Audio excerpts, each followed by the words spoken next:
Ladies and gentlemen, welcome. Team No Sleep. Montel, what's happening, man? Man, good, man. Like I said, always blessed. 6 feet above, 10 toes on the ground. God, John. Well, I love that. I love that little statement. We need to put that on a T-shirt somewhere, brother. That's what's up right there, Yes, man. sir. You know, it's always good to be in the land of the living. We got a special show tonight, man. You put some calls out and reached out to some folks, and we got a winner sitting behind the scene right now, but in the green room. Yeah, man. I got a really a gentleman I respect so much. Yeah. He's one of the first people I met when I moved to San Diego years ago. He's just always been a genuine guy, very insightful, very knowledgeable about everything that's going on, especially in that local community and abroad.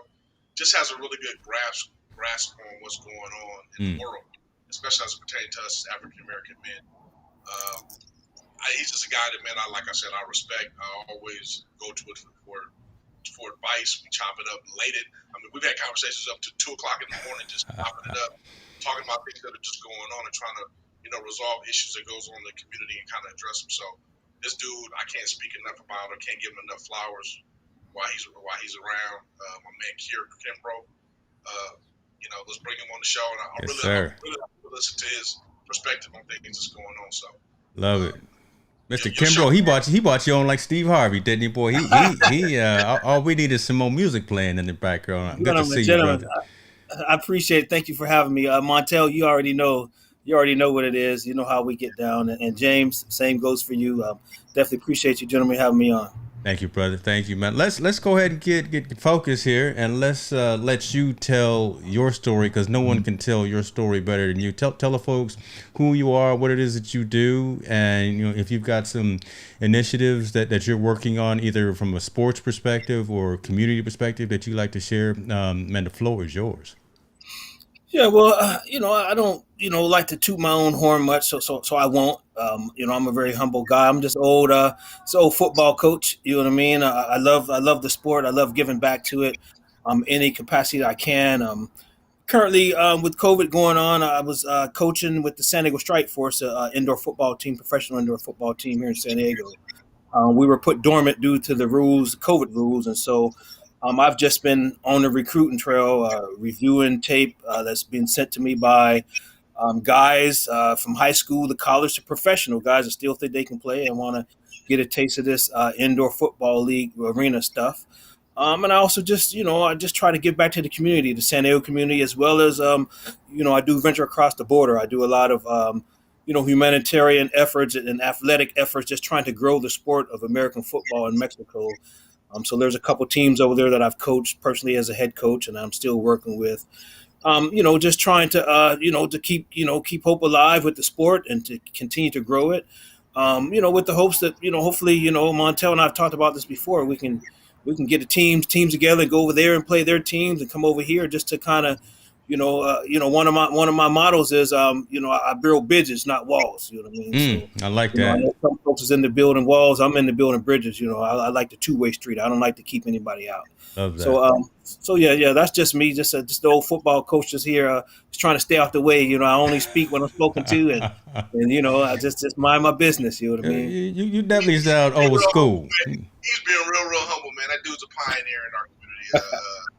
And he knows it, but like you said, doesn't toot his own horn. Very humble, but he's one of the he's a pioneer, man. I mean, I put him up there with some of the other guys that are supposedly great coaches in San Diego, or at least at the high school level.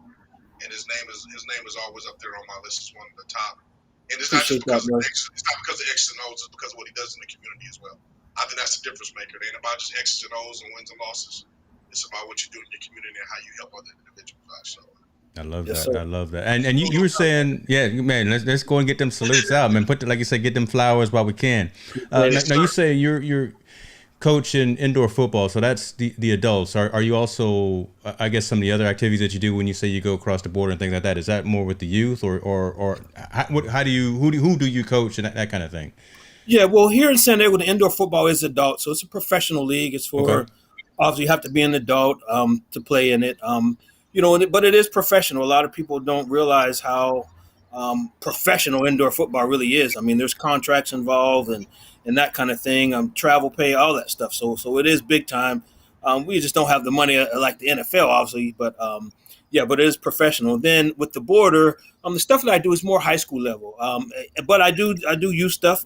We go and put on camps, football camps for the youth. I work with a colleague of mine, Lionel Hamilton, from the NFL, league. He's a former NFL player, and so we're starting a flag league down there in Mexico too. Now that things are opening back up, so we'll have NFL flag down there. I've been working in Mexico for the past 7 years. Okay. Giving back, growing the sport, teaching the sport, and bringing a lot of my colleagues down with me. You know what I mean? It's not just about me; it's about we. We together, we can do more. Just trying to grow the sport, just trying to give back, and the folks down there, there is talent there in Mexico, James, believe it or not. But those boys down there, they work just as hard as our kids over here. Plus, they're not as spoiled, so to speak. You know what I mean? Wow. They definitely know the definition of the hard work. Not that our kids don't, but it's different for those kids down there because they face so many negative situations, and they still show up to our practices and they give me all they got. There is a language barrier, but when you speak about football, that language is universal. Yeah. You know what I mean? So you don't have to know a Spanish language or another language to be able to teach the sport. The sport itself is universal. So, and I'm an on-hands coach. I get out there. I can, I got a couple plays left for me. I might be able to run a route or, don't pull a hammy out there. Trying to cut you short. No. I've learned my lesson. Coach out there trying to run a slant, and next thing you know. Yeah, that might be the only route I can run is a slant because I ain't got to go no distance, I love it.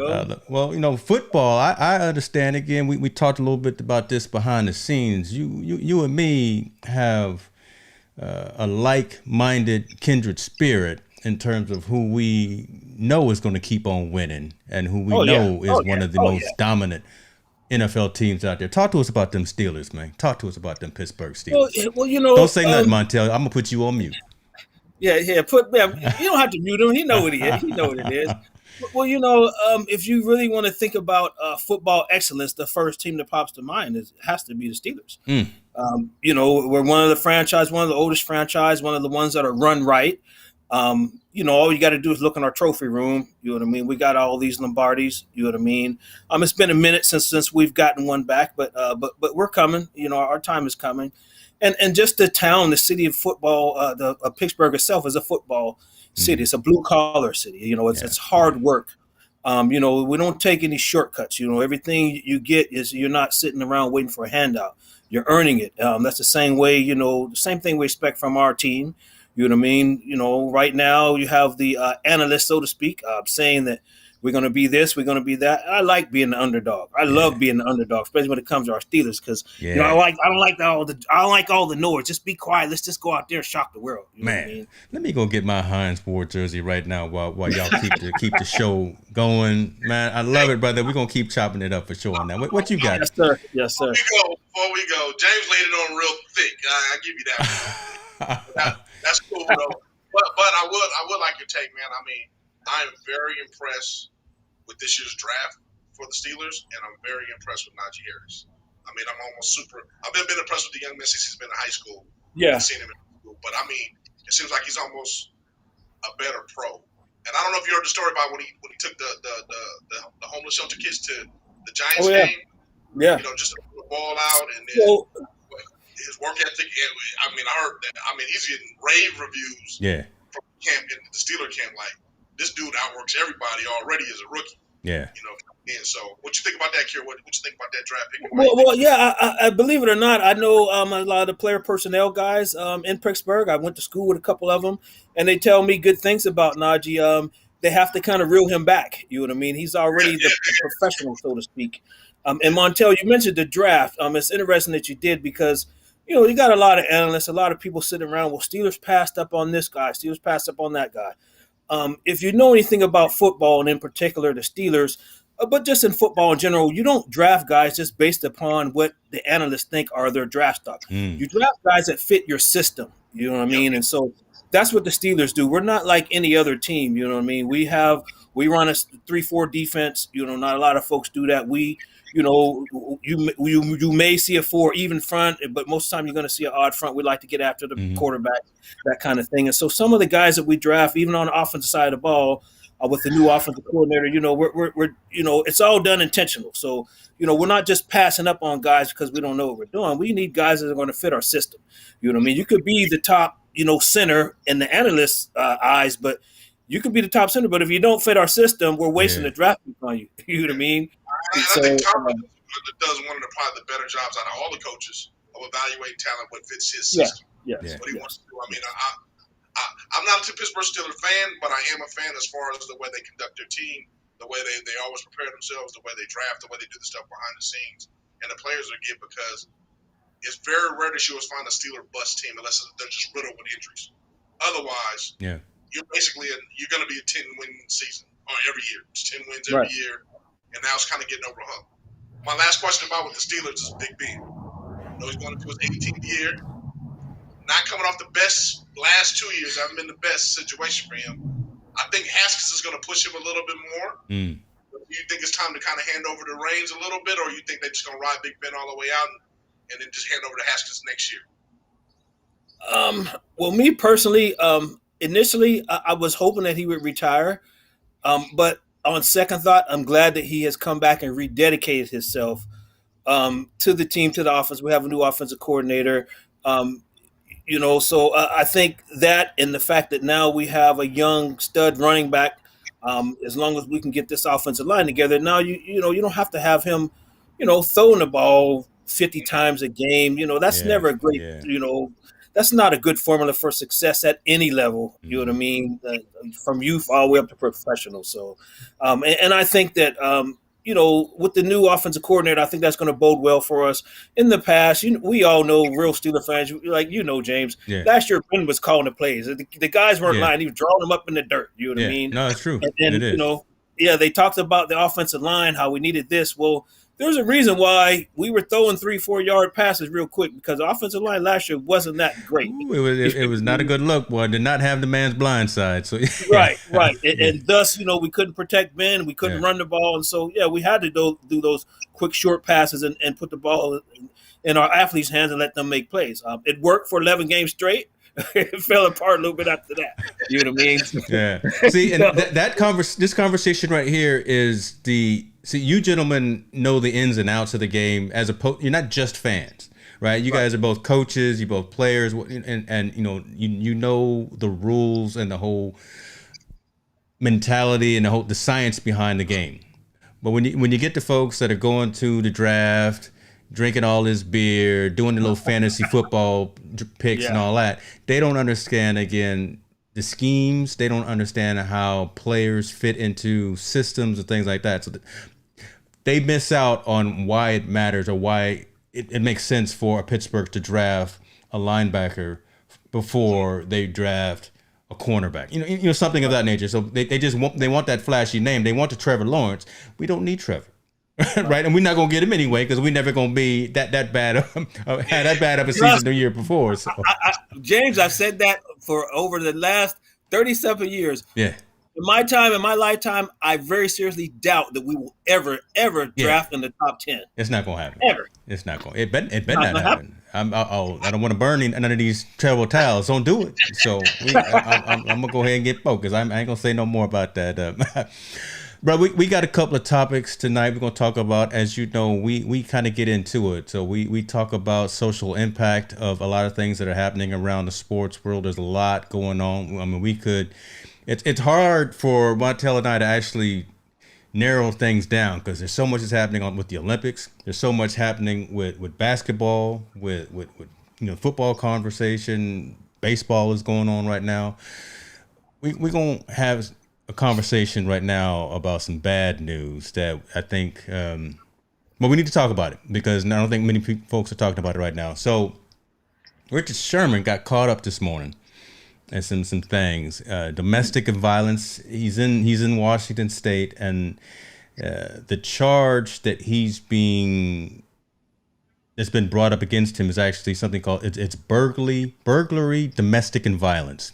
And Washington State adds the burglary title to something, irregardless if he were trying to break in and actually steal something or if he were stealing something. It's just a classification that they utilize if you're entering a residence or a building that you don't necessarily own and may have the intent. But the story is, again, free agent cornerback Richard Sherman is facing several charges, including one of suspicion of burglary, domestic violence, after he was arrested at his wife's parents' residence in Redmond, Washington. There ensued some conversation. I'm gonna summarize here. Some loud talking. Richard, being Richard, didn't want to comply, so apparently he started walking away, and they put them dogs on him.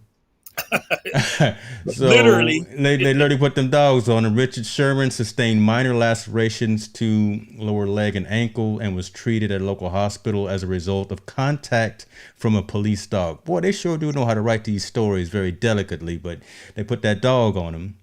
He's still in jail as well. They have not released him. He will get his time in front of a judge Thursday morning.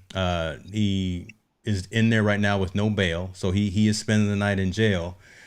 His wife has come back and made statements that no one was hurt, right? Here's actually a statement that she's made, quote, "At this time, we're going to make no statement, except he didn't harm anybody," Sherman's wife, Ashley Moss, told the Seattle Times. "My kids were not harmed in the incident. He's a good person, and this is not his character. We're doing all right, just trying to get him out. I want people to know no one was injured." She mentioned that twice, right?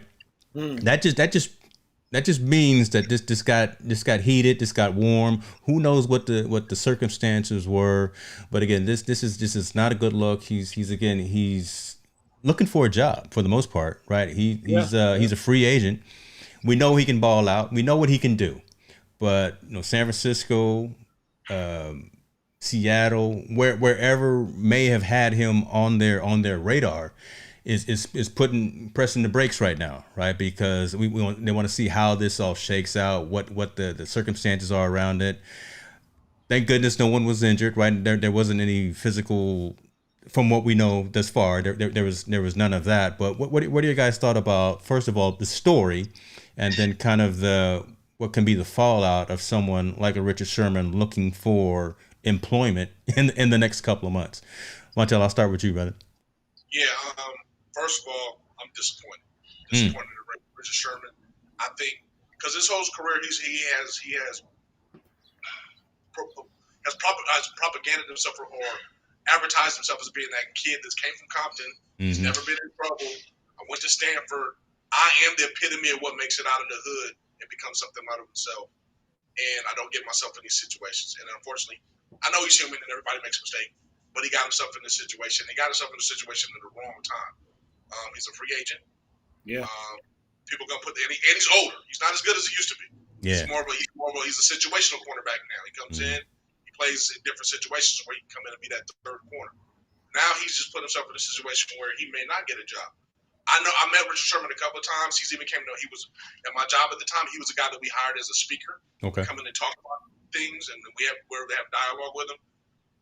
Very good guy, genuine. I mean, he's a very good guy. He's very insightful. He understands not only football, but he understands business and everything that goes along with this rhetoric of being an NFL player. He understands all of it, and he just screwed it up. Yeah. This one, we only get one chance. We don't get it. Us African American athletes, we don't get a lot of chances. We don't get second and third chances to get ourselves out there and get there. We get one, and he just put a big tarnish on himself. That's the part that I'm upset with him about. Yeah. He put a tarnish on his resume. As far as him going to the next level again, I don't think anyone touches him right now. I think they won't touch him until the situation is over, and even then, I think he was gonna have a hard time getting a job anyway. I just think he just made it a lot harder for himself to get a job. Yeah. And I think his price tag just dropped a lot. Where he was going to ask for X amount of money, it's not going to be there if he does get on the team. It's going to be a lot less than what he was supposed to kind of end his career with. Otherwise, than that, I have a kind of a problem with the story in the Seattle police or the Washington police. I mean, this is a domestic issue. They know how to resolve these issues. They should have been taught how to resolve these issues and to sick the dogs on the man. Unless the man broke out running and you couldn't catch him, that's the only reason. You know where he's at. You know who he is. It ain't like you won't be able to run to him and catch him. It's not like he's going to run from the law. He just probably disagreed with you and was having a heated conversation with somebody, and they felt that they needed to sick the dogs because he was running away. I think that's BS.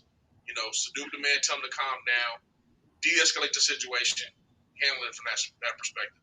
I think always situations like this, when they can get somebody to calm down and de-escalate, they can either handle it without going to jail and give them a fine and a ticket, or remove them with situations so they can talk and figure out what's going on. Now, I did hear I think it was on the ticker on ESPN that he might be charged with DUI as well. Correct. Yeah, he I think it looks like he crashed his SUV went into a construction zone, right, and caused some damage to his vehicle. So that happened before or as he was on the way to the residence. So I mean, it was just a bad morning. It's just a bad day for him. He just had a bad day. Either he had a drink or whatever he was drinking, whatever. He had a really, really bad day. Yeah. But I believe the police can handle it. It seems like they can handle it when it comes to other athletes, but with us, it has to be the arrest. That's the end thing. I'm just being perfectly honest about it. No. I think he's going to de-escalate the situation, removed him, figured out what's going on, and kept all this to a minimum. But when you want to hide it, and I think when authority, we know it, being black men, they try to impose their way on us. They try to talk down to us, and when we can verbally jab with them just as much and have just as much conversation with them as they want, they get inferior, and now the next resort is for them to arrest us. Yeah. Let me get clear in here, but I want to read the actual statement because you made mention to it. So. The situation between Sherman and the police turned after he was informed they had probable cause to place him under arrest. At that point, he began to walk away and increased his pace, at which time the K-9 unit was deployed to aid the arrest. So the man, again, that doesn't sound to me. Right. I mean, I'm just reading what's on in the newsprint, right?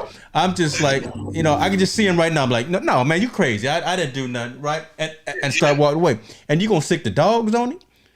That's what I'm saying. I mean, we get man, right? I mean, because again, it's emotion, it's adrenaline, it's all that going on. You intoxicated maybe a little bit. You don't want to hear this madness. Keir, talk to us about your thoughts on this, man. Because again, that just seems. There's something that's missing. ESPN is not reporting the entire story at this particular point. There's something that we don't know. Well, when it comes to us that you don't never get the entire story unless it's being recorded, unless somebody has a video recording of it. Mm-hmm. Then it comes out later. We've already seen that. And as far as this statement saying he walked away at an increased pace, they're trying to say that he ran. which they can't say that he ran because he didn't run. Nobody knows how fast their brother walks. He may have long legs or whatever. So they pretty much trying to say that he ran. Yeah. And my biggest point with that, with the police dogs, Montel, what you mentioned is that, even though they could have handled it differently, I'm glad they sucked the dogs on him instead of shooting the man. You know what I mean? Because wow, you know what? Speak it, man. Because yeah. we know us as men of color, when we are faced with the police in that kind of situation, you are guilty and almost sentenced to death right at that moment before your day in court. So, yeah, maybe the dogs weren't right, but I'll take the lesser of the two evils. You know what I mean? Sick the dogs on him rather than put a bullet in the man or something like that, do something to harm him even further. And, Richard, I'm disappointed in him because, we all know Richard Sherman. He's could be a bit of a loudmouth at times. He's a very educated man. I've met him once before. He was cool. I'm not a starstruck kind of guy, so I treated him just like I would want him to treat me as an average person. You know what I mean, with respect. But he has been critical and harsh of others. He's had many harsh statements to say of others in the past, and so when something like this falls on your plate, you're made to eat crow. He has to humble himself. I think that this has definitely, took some money out of his pocket as far as his opportunities in the NFL. But I do think that he's such a great talent, and he has been for years, is that he'll find a home. Somebody's going to pick him up. It's going to be for the league minimum, though. The money that he may have been hoping to get. And especially since he's trying to end his career. I think Montel made a great point. Now he's trying to wrap it all up in a bow now, right? He's trying to make his case for Canton. He's trying to get in there and get him a bust. And there's been a lot of other players that have done. We don't know everything and what's happened, but there's been players that have done way worse than just this, and they enshrined. But again, man, at the tail end, at the 11th hour, the fourth quarter of your career. Yeah, then you go fourth quarter is bad time to 2-minute warning. You right, it's just bad timing for Richard. And from the stories I heard, maybe he may have been intoxicated, went through the construction zone, wrecked his vehicle, then tried to hide it and park it in the parking lot.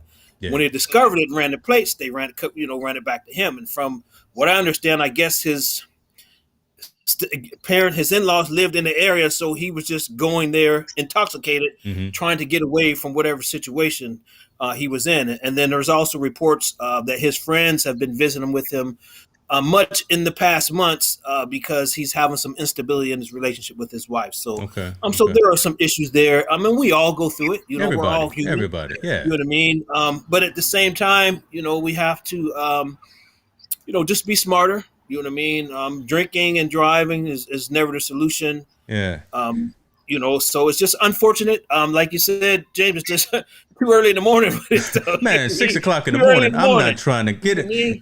You bring up a couple of things, Martella, that I want to ask Keir about, and you mentioned something as well, man, that you were happy that they only snuck the dogs on him. Yeah. Do you think that he only got the dogs because of who he was? If it was just Keir Kimbrough on the street, running into a construction zone, tearing up his car, banging on somebody's door at 5, 6 o'clock in the morning, telling the police no, do you think that the situation would have been different for the common Joe or the common Keir Kimbrough, as opposed to we got Richard Sherman right here, right? I just want to hear that. James, unfortunately, I do. Okay. I think he only got the dogs because of his privilege. He's not white, but he's a prominent athlete. So his privilege may have spared him, the lesser of the two, the most of the two evils. But like Montel said, even to sick the dogs on him, I mean, maybe they know he's a cornerback and he can run 4.5, and if he took off running, they wasn't gonna catch him. So I don't know. Run them dogs too. I've seen Richard Sherman make some cuts out there on the field. He can outrun them dogs, but I think you're being nice, Keir. I believe if it was Keir Kimbrough or Montel Allen at that doorstep, our ass would have been beat. Yeah. There's no. I think there would have been no hesitance of breaking out the Billy clubs and trying to break me down. And if I fought back, then it would be a situation where maybe that gun might have came, maybe that gun or that so-called taser or mistaken taser might have came. Yeah. It's unfortunate. Yeah, right. I mean, but that's reality, and we got to have that conversation. Yeah. But having that argument, I'm assuming he had a disagreement with the officers. Like they said, they said they had probable cause to arrest him. He probably still looked, like you said, intoxicated. Was arguing with them and being loud, and, waking up the name, doing whatever, and they got into it. It's just funny to me because I'm like you guys. I see YouTube videos, I see these streamlines I see white guys drunk, cops do nothing. Talking madness to the police, right? I seen guys and white people cuss police out on camera, and they do nothing. Yeah, they look at them like they're crazy and just tell them to keep it moving on. And they're drunken. But I seen the lady, they were showing the lady on one of the YouTube the other day. She had a drink in her hand, drinking it, cussing the police officer out in front of his face. Now, that right there is combative. I'm glad that his star status at least didn't show him as being combative, because that's the word they like to use. Right. He was being combative, so we have probable cause to inflict whatever he was going to do. And his star power kind of saved him from that. Yeah. But, man, again, the average day Joe, brother, man, it would have been a wrap. It would have been a problem. Yeah. We wouldn't have been in the jail waiting. We'd have been in the infirmary. Healing up. So, and that's the reality. So now let me put a question on both of you, because you work in the community with the youth.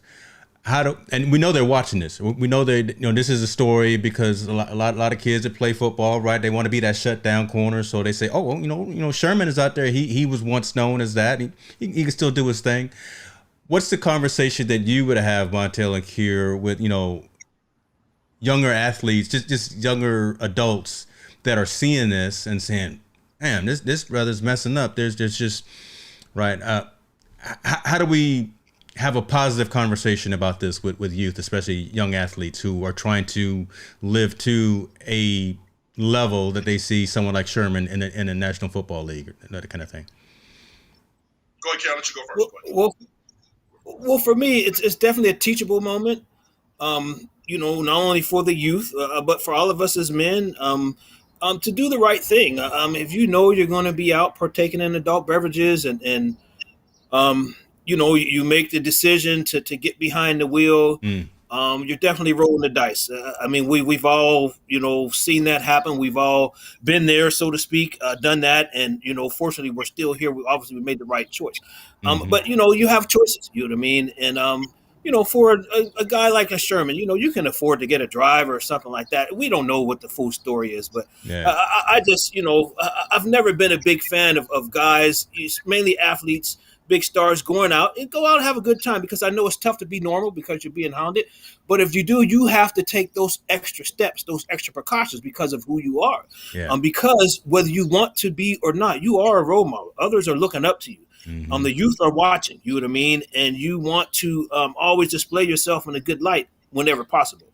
I try to do that. I'm not perfect. I'm still work in progress. But when I talk to the kids, I don't, I talk based upon the mistakes that I've made and the lessons that I've learned from them. And I've always tell them that, when you get in those situations, you gotta make the right call. You can't be the guy that want to be cool and stand out. You know what I mean? Because at the end of the day, it's either a lesson or a blessing. For Richard, it's going to be a lesson. Lesson or blessing. I heard. Yeah, for Richard, it's going to be a lesson, because they're going, he's a vice president of players, in the NFL. He's the vice president of the Players Association. He got to go in there. That's not a good look. So, when you was going around preaching to these rookies and these other guys how to carry themselves, now the tables are turning and they looking at you like, really, Richard? You told us to do X, Y, and Z, and look at you. You know what I mean? And so, and then again, you just have to be more responsible with your alcohol intake. You aren't, even though as much as the athletes want to be normal people, you're not. Yeah. You're put on a pedestal in some instances, and some instances you're used as examples, especially when you're an athlete of color. Yeah. So you just have to be mindful of that. Where was his people? That's the question that I asked. Yeah. Right? You got to have, and we talked about this last week, I think, Montel, right? You got to have that team around you, especially when you out there vulnerable or whatever. Again, when you out at the club and you coming home 5, 6 o'clock in the morning, where your people at that say,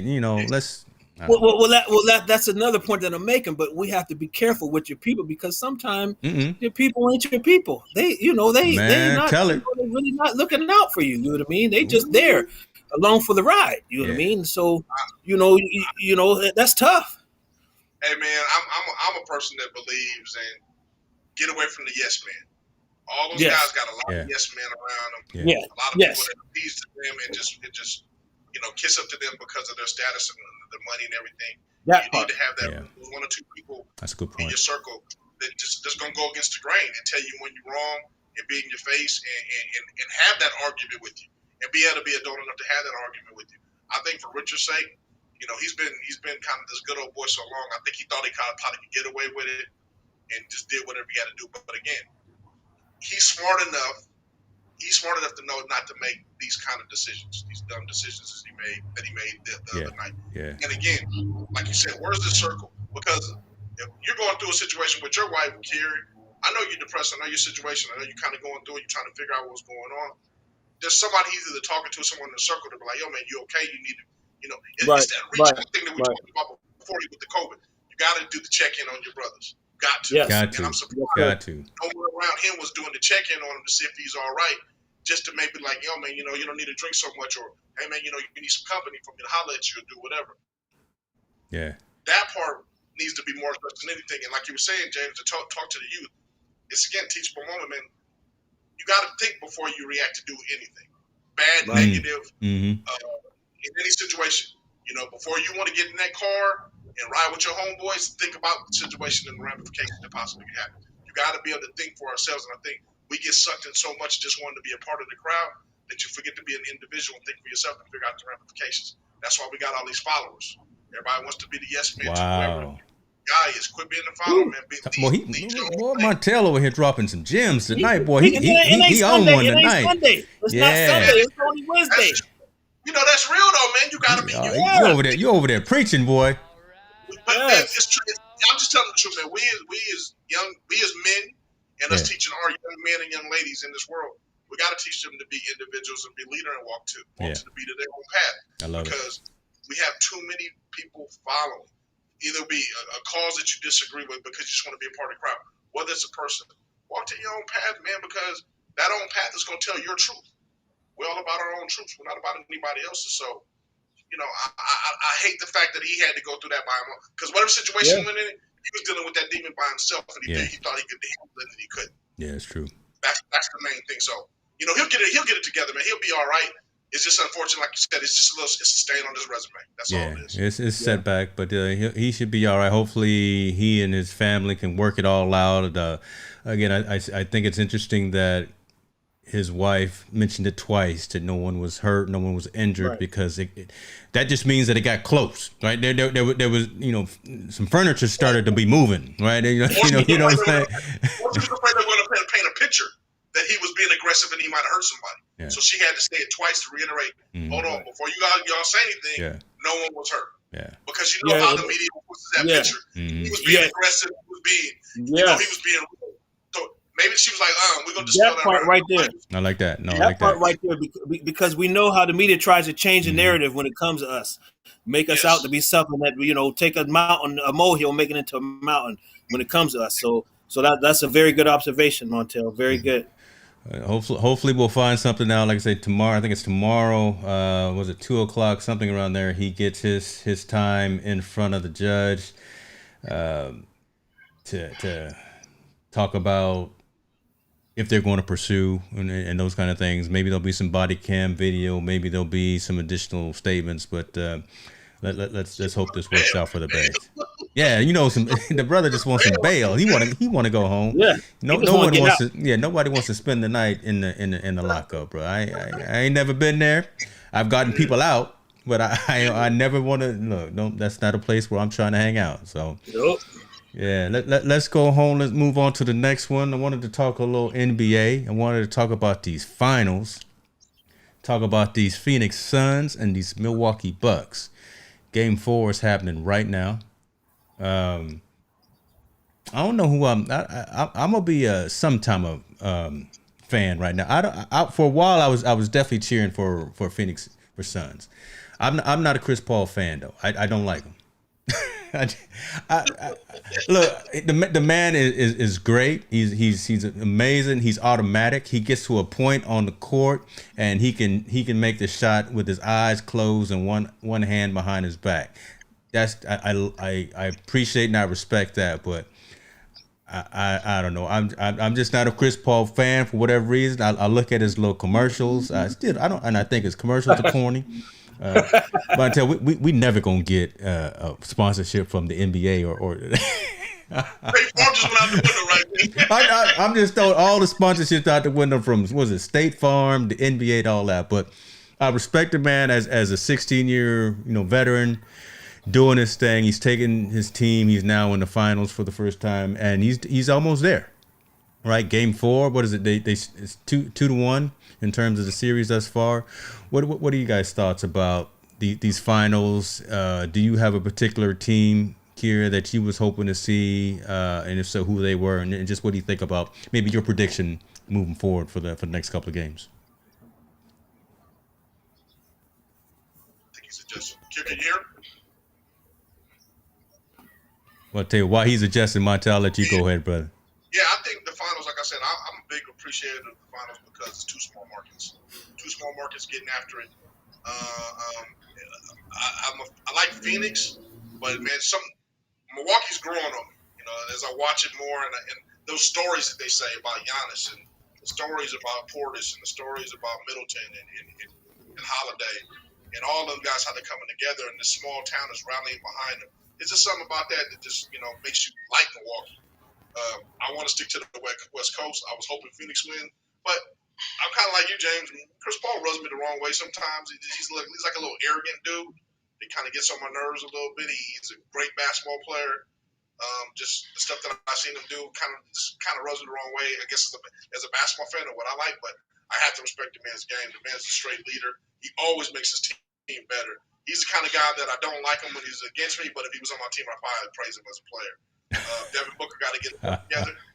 Looks like the way he's playing, it hasn't been too hot. He's kind of he's fell off the kind of grill a little bit. And I think Phoenix is going to that young spur.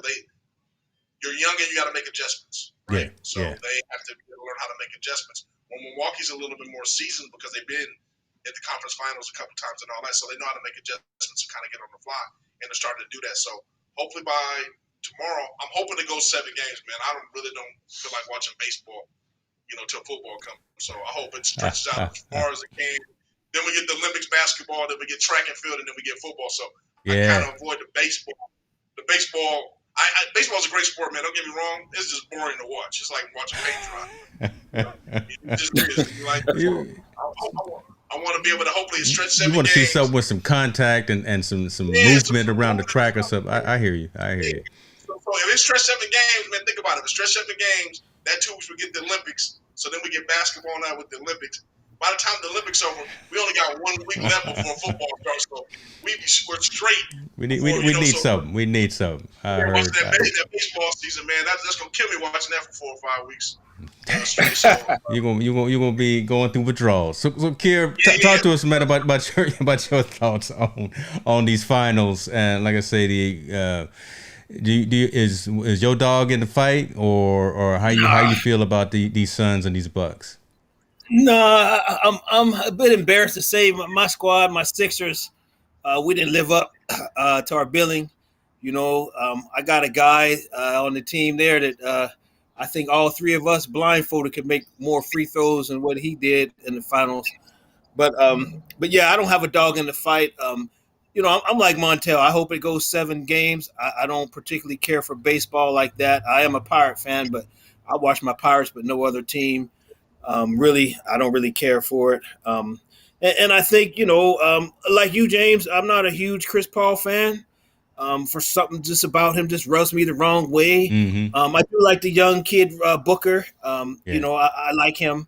But and then Giannis, I just think he's highly overrated. I don't know how he's I call him one way. You know what I mean? He only goes to the bucket one way. If he ain't going to the bucket. He can't shoot a jumper, and he can barely make a free throw also. So I don't really have a 15 dog in the seconds fight. at the line while he's trying to shoot a free throw. And, it's bad when they that's count against down the rules. And a couple times he went over. They should have nullified him and taken him off the line. Yeah. But I mean, it is what it is. It's something on TV. It's better than baseball. Montel seems. I like Montel's timeline, the plan, the way the Olympics is over, then we get right into football. So I like that. I'm gonna need you to recruit. I'm gonna have to go back and watch this tomorrow so I can make sure I got that timeline down. So I know I can plan my stuff around that. Yeah, man, the programming got to be right. They got to go 7. We go right into the Olympics. I can watch a little bit of gymnastics and all that stuff, get all that in. By the time the Olympics win in 2 weeks, I think we're maybe a week away before training camp. So we get preseason games jumping off and all that. And I'm straight. I'll be straight for the rest of the year. Y'all terrible. Hey, this is a little bit on topic, but the Olympics basketball team, I don't know who they missing, but they might need all 3 of us to come to sit on the bench or something, give them some kind of motivation because they ain't looking too swell right now. Now you going into the front door talking madness, because they sure did lose against Nigeria. And who was it? Australia or who did they lose? Australia. Yeah. I don't know anybody on the Australian team. I just don't know. Right? I mean, we got James. Be careful. That Stephen A. got in trouble about this. You know what I mean? Talking about players and mispronouncing their name. Be careful, James. We want sponsors, right? Hold on to the next topic because I think you barking up the right tree, but yeah, come on, our greatest. No, you know what? I won't even say that because the majority of the top tier athletes have opted out. But we got some winners on there. We got Dame Lillard. We got some folks on there that can ball, and they are not winning in these exhibition games against Australia and Nigeria. No knock on those teams because half of them coming from the NBA as well. But America we don't lose, right? We should not be losing exhibition games like this. Well, you got to remember, they're catching up, man. They're catching up. I mean, a lot of the players that we see in the NBA are from other countries, right? They're not just from here, so. They go to other countries and they represent. I've seen quite a few. Them lot Nigerians was long. They was blocking the heck out of Kevin Durant shots. I seen Kevin Durant getting this shit. Excuse my French. Say it, brother. Like it was nothing. I was like, okay. You know what I mean? KD's 7-some feet tall, and KD is KD, right? He's already said, y'all better Google me, right? You remember when he said that, and he couldn't take the team over the hump. I don't know. Yeah, he was. I think it's a lot, man. With that USA team, there's a lot of individuals, and there's not that one or two guys that are bringing it together as that team. And maybe it might happen when these guys, like when Drew Holiday and all those guys come on, or Middleton. I don't know, one of those guys maybe can be that leader. But I mean, definitely, it's a lot of individuals and a lot of ISO with these guys. Well, we know the international game is team ball all the way. All the way. Yes, sir. We going on the 1 or 2 superstars and we rock and rolling with it. You can't do that in this kind of international game, I don't think, to be successful in the long term. Now, we will win gold. I think we'll win gold. They'll get it together. They're going to get it together. They'll figure out a way. But I think getting to this rocky road to getting in and getting that chemistry, they're going to endure a few lumps, definitely, and scares. You think they're going to go and pull it out and get together? Okay. Chemistry. Yeah. You said it right there, chemistry. And in all fairness, in all fairness to them, usually they would have had multiple chances to play together before, prior to this, because in a regular schedule, the finals would have been done already. So they would have had more time to practice together, to spend together, that kind of thing. So it's just not a good look, though. Just not a good look. We ain't like James said, we ain't supposed to lose none of them. Man, exhibition. With our 12th man coming off the bench, none of that. You know what I mean? Now, I got a question too. Also, didn't we usually typically play like in the Pan Am games, like the teams would do the last year? Yes. We already had selected. They played in the Pan Am, so they were a little bit familiar with each other by the time they got to here. I don't know if it's a Pan Am game, but it's one of those tournaments they play international ball with the U.S. Olympic team. So this will be the first time, like you said. I mean, they're in Las Vegas. Plus, you're in Las Vegas. Man, you got 12 dudes in Las Vegas. They've been locked in the bubble for a year. Now you talk about the social impact. of the That's the social sport. impact. They out there circus, or no, I'm sorry, who was it? MGM and Caesars They doing other doing- things, They betting on doing what black on knows the. what they doing. Mm, Yeah, they doing whatever they know they doing, yep. partying out there. And I think they could just come on the court and win. And Nigeria smacked them, and Australia smacked them. Smacked them. Now Argentina, they gave Argentina something to talk about. It was a 108-80, so we got that. We got a win there, which was great. But again, I don't know Argentina. I don't know who's on that squad, but you expect the U.S. to win these exhibition games, and it's chemistry, like you guys say. It's all getting to know each other. But man, when you got Durant, Bradley Beal, when you got Tatum, when you got Lillard, when you got folks that. But look who you talking about. Tatum, 24 years old. Young. Individual. Bill, 24 years old. These dudes is young. They want to party. They not like when we're used to like the dream teams. Guys were a little bit older, more focused. This really meant something to them. I don't think the Olympics means as much to them like it used to, like it meant to those guys back in the day. These guys are just playing in it because they. That's an interesting point. Okay, yeah, that's an interesting point. I think the chemistry and just leadership needs to kind of develop. It'll develop organically, but it's got to develop a little bit faster for them to be successful in this tournament or in the Olympics. I love it.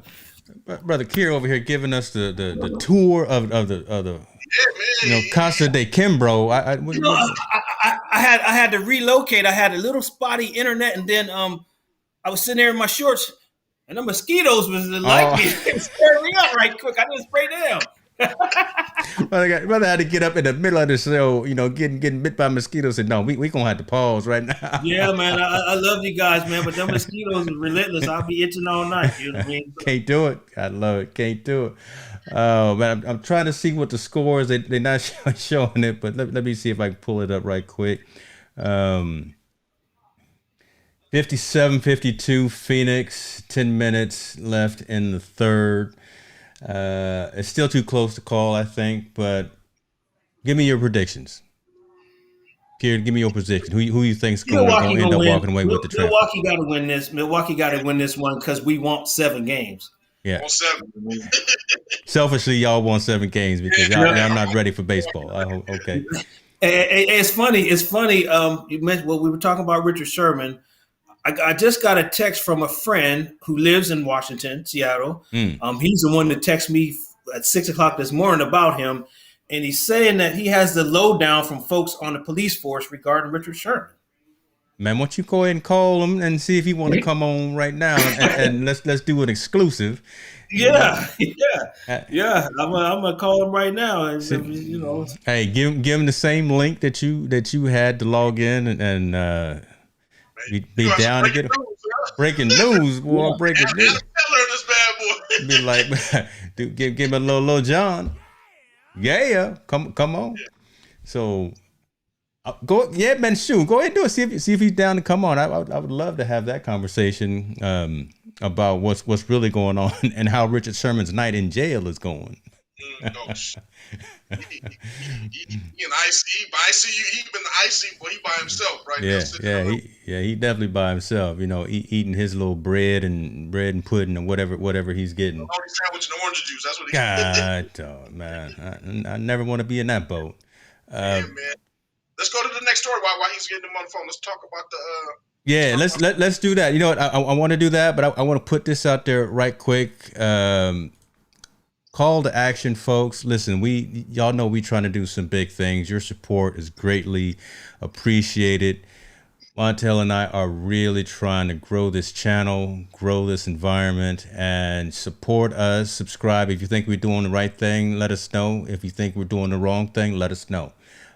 So keep faith and keep hope in us and give us all the encouragement that you can. But we just want to make sure that we're doing the right things by y'all. So give us your feedback, subscribe to the channel, and we would greatly appreciate it. Stephen A. Smith. We've mentioned this brother's name 2, 3, 4 times already tonight. Yes. For various reasons. Now, the story that I got up here is different than the one that we were talking about because Stephen A. He just need to go sit down somewhere is what he need to do. He need to go sit down. Steve, I'm gonna say something. I'm gonna say something that's not correct. That's not politically correct. I don't know if you agree with it or not. Stephen A. Smith is starting to talk like he has white privilege. Ooh, talk about it. Talk about it. I mean, because you feel that you can. I mean, first he did it with the Nigerian team. You know, he was pronouncing one of the young men's name wrong, and he was saying all kind of crazy stuff. How he didn't care who they were, that we should never lose in basketball. Granted, I understand you speak your passion about the USA team and they shouldn't win, and that may not have been your intent. But right now, today's time, you cannot have those kind of conversations by insulting somebody in their name. You know, especially when it's a country when we're going to the Olympics things. Then he just had this other incident talking about the guy with baseball. He's getting to a point where he feels he can say anything and get away with it. Yeah. That's we always know that's kind of white privilege, and when it comes as far as the sports thing, they can kind of say what they want and get away with it to a point. He's gonna find himself in a situation where it's not gonna be good if he keeps going these ways. Now he caught himself. Himself twice. It's the second day in a row he had to apologize about what he said, and that wasn't his intent, and how he's passionate and all that good stuff. And I get it. But you're also a professional person in sports media. You're a professional person that represents the sports entertainment. You know better. Mm-hmm. Now, making one mistake, yes, you don't make it 2 days in a row. So that means to tell me you're starting to be very insensitive to anything that's outside America or outside your opinion. Yep. Tell it. That's not right either way. Whether I just don't agree with him getting the pass all this time. I don't. What's that dude's name that was on Wilborn? I can't stand that guy Wilborn that was on TV because he said anything he wanted. Yeah. I know you're talking about. I can't remember his first name. Yeah, but yep. On Fox. Yeah. He was on Fox.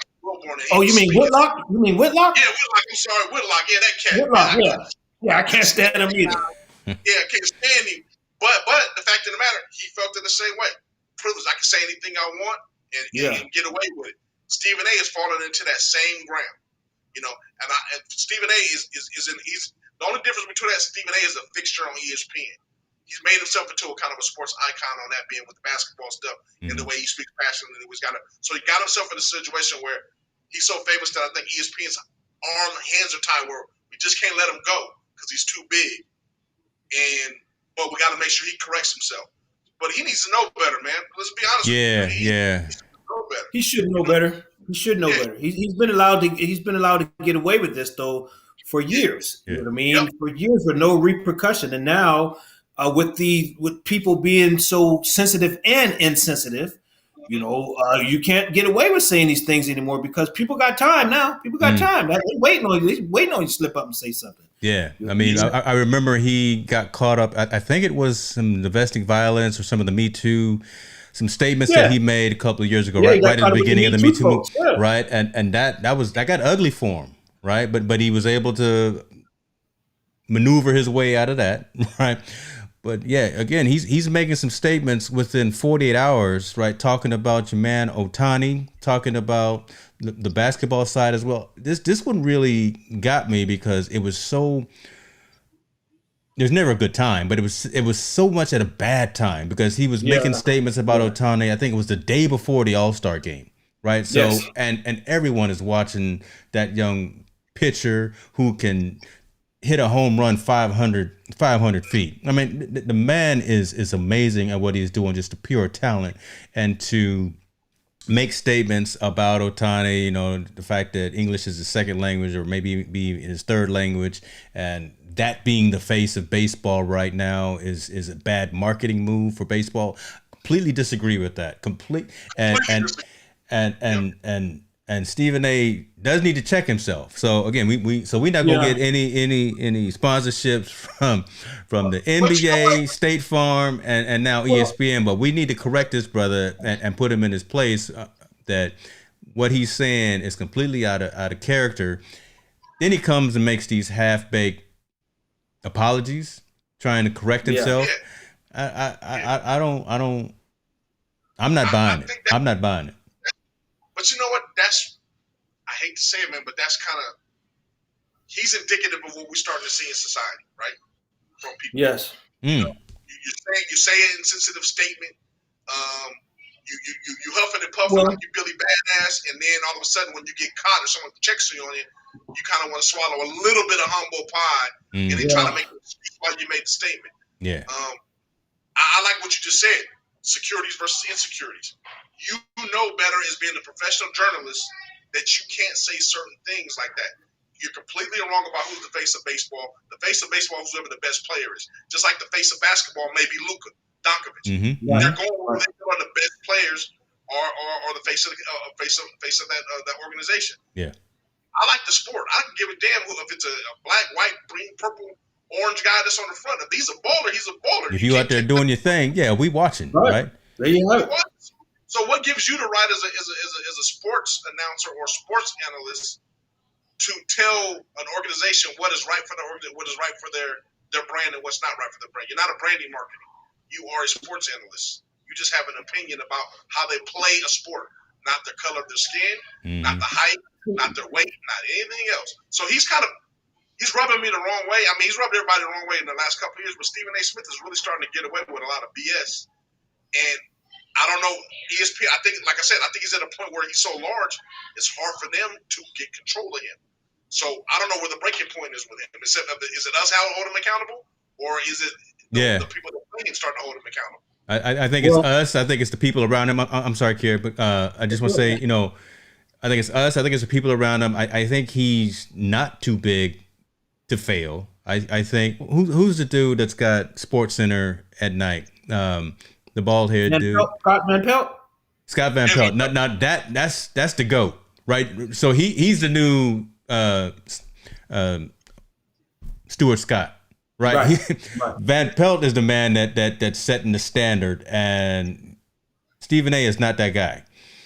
Wilbon is someone who should be reached out. So, Wilbon, old school, in the Hall of Fame for broadcasting from a sports journalist perspective. Hopefully he's reaching out to Stephen A. and said, hey, man, you might want to check yourself on this, because literally in 48 hours, you done made 2 errors in the game, and you close to being pulled out for good. It's not the time to be having these conversations, because he's having these conversations and he's making these statements at the same time that it was an old story, but the whole conversation about I know they're completely different, about the lady on the jump making diversity conversations about women. Yeah. Michelle, yeah. Right. So having those conversations, ESPN's trying to deal with that. Trying to find out who's more marketable, and is Stephen A. someone that he's a polarizing figure, and he some folks love him, some folks hate him. There's not a lot of people in the middle. He may be expendable. It's just my thought. And again, I don't know. So I just think he needs to be cautious about what he's doing. And these little Twitter apologies, I don't think is enough. Keir, talk to us about your thoughts, brother. Well, I just think that the word analyst, it drives me crazy, because you have these so-called analysts analyzing a sport that they have never played before, that they have no knowledge of. And so that's one of the problems. Yeah. That's one of the big problems. So they say this stuff that, that is ignorant, you know what I mean? And they think that they're being appropriate, or that they're analyzing when they're far from it, you know what I mean? And as we know, it's as we live in this society we live in today, there's a lot of folks, mainly white folks, that know exactly what they're saying, and they're going to say it, and then they go back and apologize for it. You know what I mean? Like it's supposed to just wipe it all away, but they know exactly what they're doing. And I think Stephen A. ain't no dummy. He knows what he's doing. Like, just to shun the Nigerian athletes and mispronounce their name purposely several different times, it's just wrong. You know what I mean? And even, the stuff with the baseball players. Stephen A's never picked up a baseball or a bat in his life. He ain't never laced them up. Exactly. That's the whole thing, right? He doesn't have respect because he's never laced them up. He don't know. Right. He should be the last one comment on anything baseball related. So I think they need to give these analysts titles. Call you a football analyst, or you got to have some kind of track record, or your resume needs to say that you show that you played this sport, a little bit about it, because you have all these so-called analysts. They say all this ridiculous stuff that makes no sense, but they get away with it. And with Stephen A., I just read an article the other day. He makes more money. I think it makes about $15 million a year, they were saying. You know what I mean? And so he's walking a tight line, because he is expendable. They will get rid of him if it comes down to it. But he's been able to get away with this for so long, and he's never had to apologize. Like I said, this is the first time I've seen Stephen A. backtrack and apologize for anything he said, because usually he's such a loudmouth. Yeah, I said what I said, and I stick by my word. You know what I mean? And now he's, now with everybody coming at him, even NBA. Look at what he's done to the people in Milwaukee. You know what I mean? They don't even want him in the city. They had a petition trying to keep him out of Milwaukee. You know what I mean?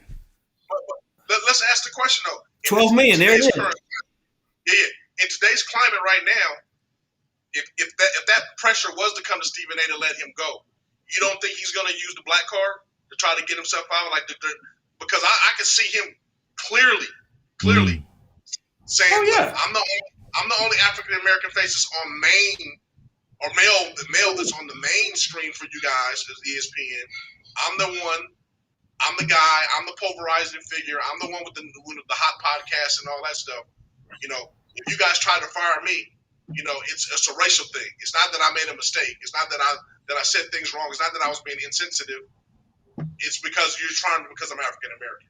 He holds the big joker, Montel. He got the big joker. He plays space. So you guys think he's expendable.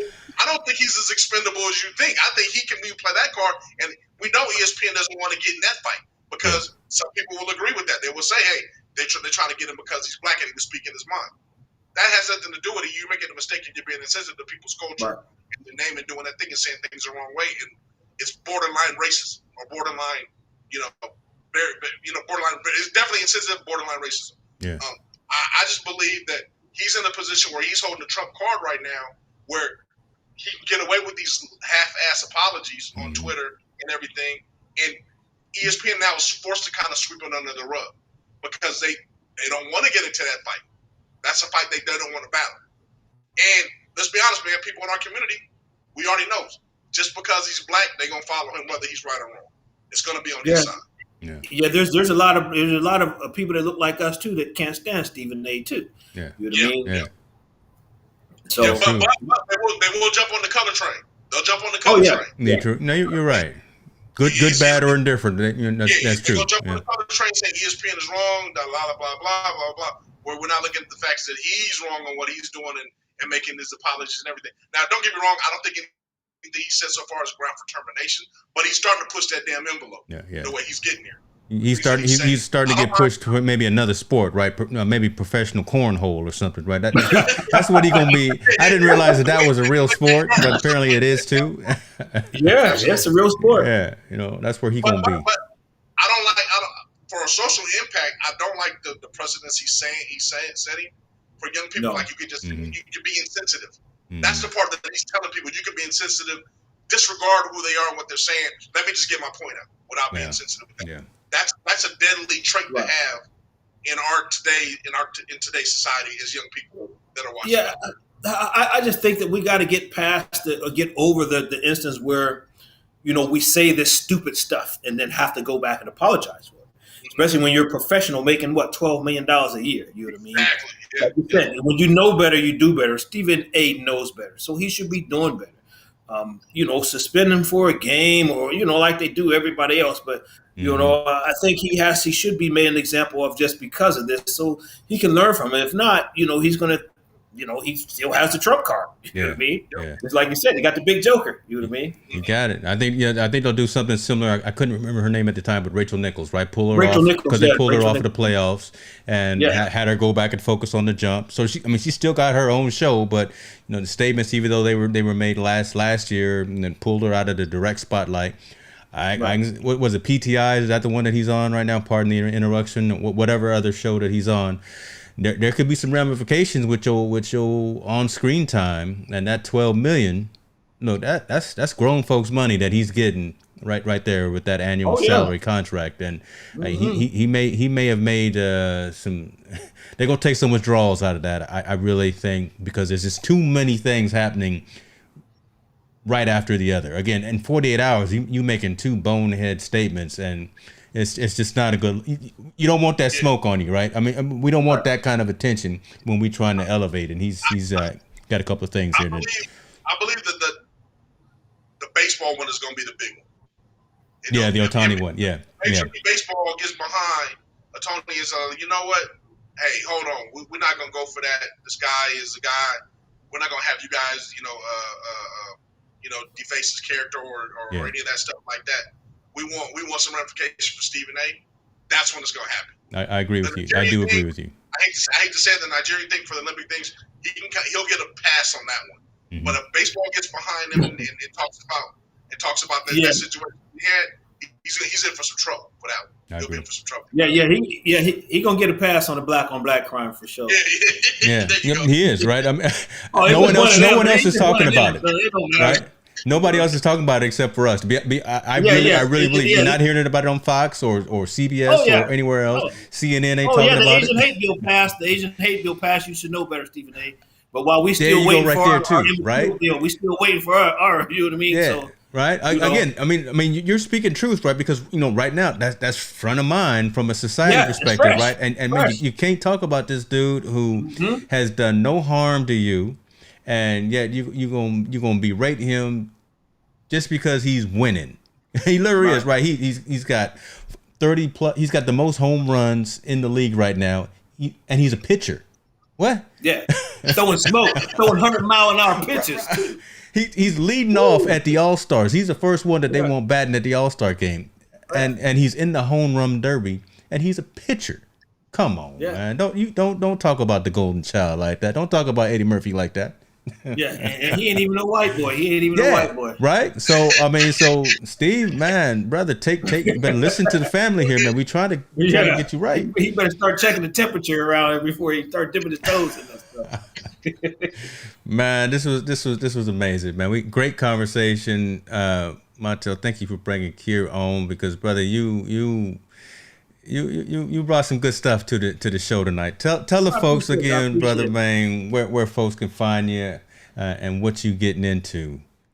I know I got your social page up here, but my Twitter is 2K all day. That's the same with my Instagram, 2K all day.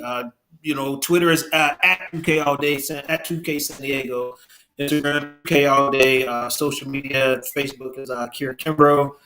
And you can find me around town, man. Right now, I'm just I got the go sign from my doctor to start some light exercise. So my first venture out was going and helping out one of my former players who's now coaching an 8-year-old 8U football team. Wow. So out there, I got a chance to get out there with the little guys last Friday, and that's my passion, coaching, giving back, and it was just. It just kind of lit that, the flame never went away, but, it was like a torch out there, seeing the little kids' eyes and whatnot and giving back. And then come to find out a couple of my former players also were coaching over there also. So I got to see them and they got on social media to thank me for coming out, that kind of thing. And so, I'm just a community guy. I just love to get back. I love to see our people win. You know what I mean? Yeah. I'm here for us. You know what I mean? First and foremost, you know what I mean?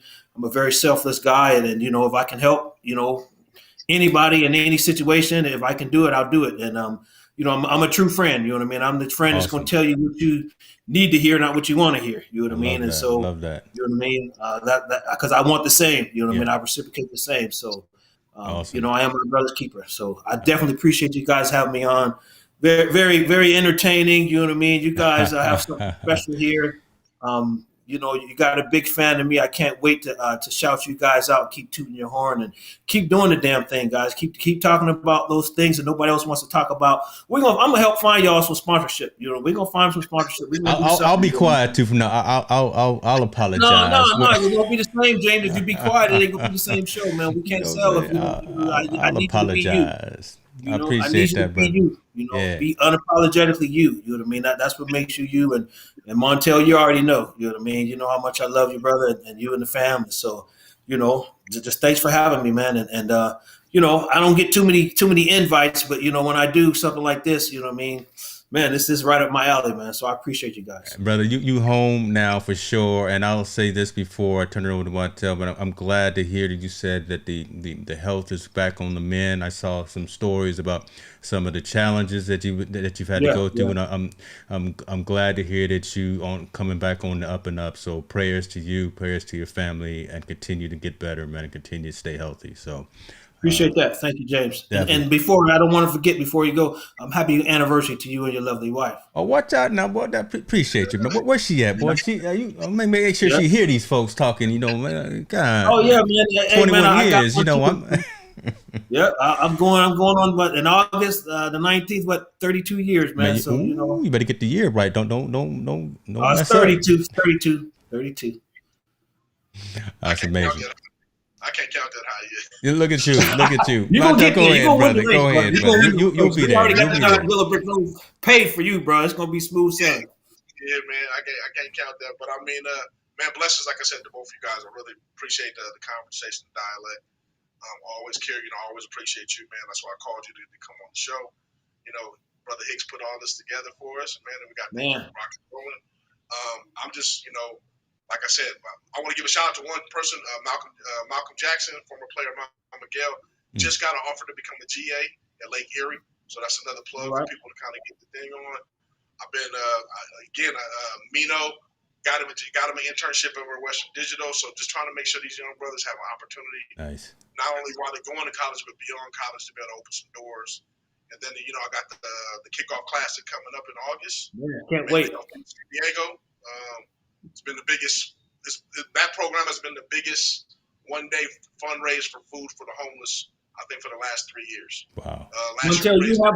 You have the biggest All-Star game in San Diego football history, high school All-Star game. So I know you don't toot your own horn. I know you won't say it, but I'm going to say it. You know what I mean? And when the Kickoff Classic coming up, nobody's been able to do what you've done for the San Diego football community. So, we've talked about this before, but my goal is to make your game as big as possible. Before we had this Spanos game they used to put here. You know what I mean? Chargers ain't here no more, but you still are. So that means something. You know what I mean? That means something. You know what I mean? But we got on the 13th and 14th the Kickoff Classic, which is a preseason game to a lot of the teams around the county. Okay. Admission is free. You just got to bring a canned good. The canned good goes all to San Diego to feed those in need, man. So it's something I'm very passionate about. I think that it's an opportunity for the kids to be able to give back to the community, fans to get back to the community and be entertained by just watching high school football and get started and get kicked off, man. So this one's kind of like more of a big passion of mine. I'm excited about it. We're having it at 2 different schools. It's going to be, I think, 10 games going on. Wow. So it's something that everybody's starting to buy into, man. And so that's going to be the next big gig of mine. And then I'll hit the ground again and then doing the recruiting thing. But this Kickoff Classic, man, is really something that's near and dear to the heart. So awesome. I'm ready to get back to the community, man, especially during this COVID time. So, man, we all are. Yeah, everybody's ready to need a little bit of help. So I think this fundraise, this food drive will really help a lot of people. Hopefully, fill their bellies up at least for one day. So awesome. Let's get that rock and rolling. But otherwise, man, we blessed, brother, man. Blessed. All right, brother. We appreciate you, man. Hey, keep doing what you're doing. Guys. Team No Sleep. We're talking about the social impact of sport. Thank y'all for joining us. Brother Keir, take care of yourself, Montel. You know James, what for we having do. me. Y'all be good to yourselves. We out. God bless y'all.